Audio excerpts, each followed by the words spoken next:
بسم الله الرحمن الرحيم waxaan ka codsanayaa dadweynaha Soomaaliland meel kasta oo ay joogaan inay u soo duceeyaan madaxweynaheeni Axmed Maxamuud Silaanyo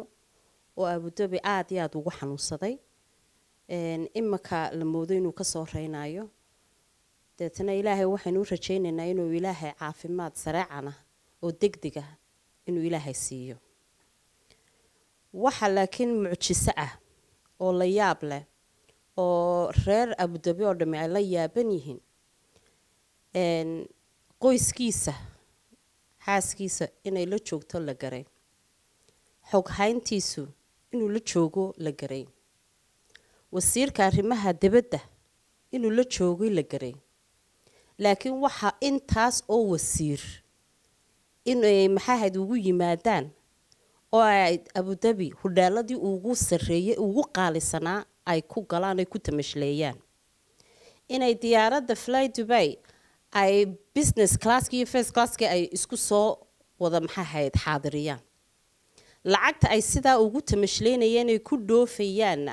waxa weeyaan cashuurtii masaakiinta laga ururiyay islaanta khudradda ku iibinaysa ee maciishadii cirka lagu geeyay ee sixir bararka lagu sameeyay ee caruurteedii waxa la waxay siisay la cashuurtii yareeda laga qaaday waa waxa Abu Dhabi iyo Dubai lagu tamashleeynayo ee hudaalada 7 star-ka ee ugu maxay ahayd qaalisan loogu jiro sabab alla sida loogu jira lama garanayo waxa mucjiso ah oo yaaba bishii 16 June baan halkan ka baxay Fly Dubai baan raacnay waxa Fly Dubai la socday madaxweynaha Axmed Maxamuud Silaanyo iyo xaaskiisii wasiiradii maaliyadda Samsam iyo inanteedii iyo asxaabtood iyo qoysas kale oo ay wada guurayaan waaya bi fajaca rabbi wadan ana maxay ahayd intaas oo qof tamashladooda qaadi karayn oo dadkooda uu baqtiyaya oo abaari ku dhacday oo sixir barar hayo oo cudurro maxay ahayd dad ay u dhinteen oo dawooyin ay waayeen ina la keeno inay ka haystaan caruurtoodii iyo qoysaskoodii iyo asxaabtoodii oo business class-kii Fly Dubai la isku wada shubo oo la raaco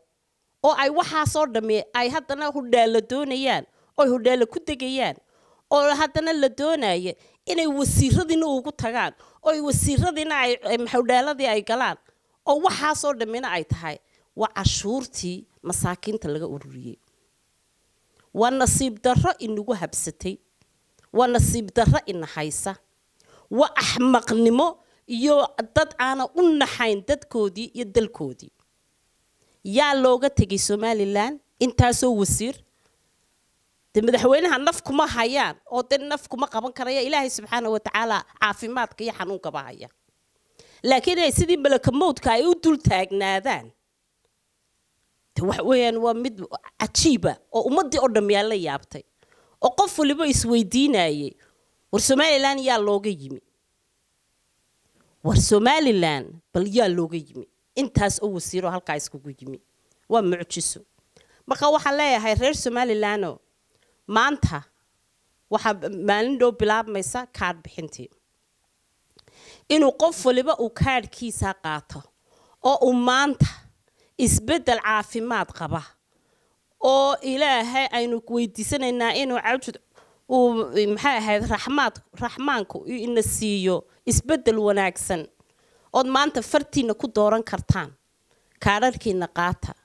isbedel doonta xisbi keeni karaya oo idin naxaya oo caruurtiina u naxaya oo mustaqbalkiina u naxaya oo shaqo idin abuuri oo idin ka saari doona maxay ahayd nasiib daradan inagu habsatay fartiina ku doorta kaadkiina qaata wassalaamu calaykum waraxmatullaahi wabarakaatuh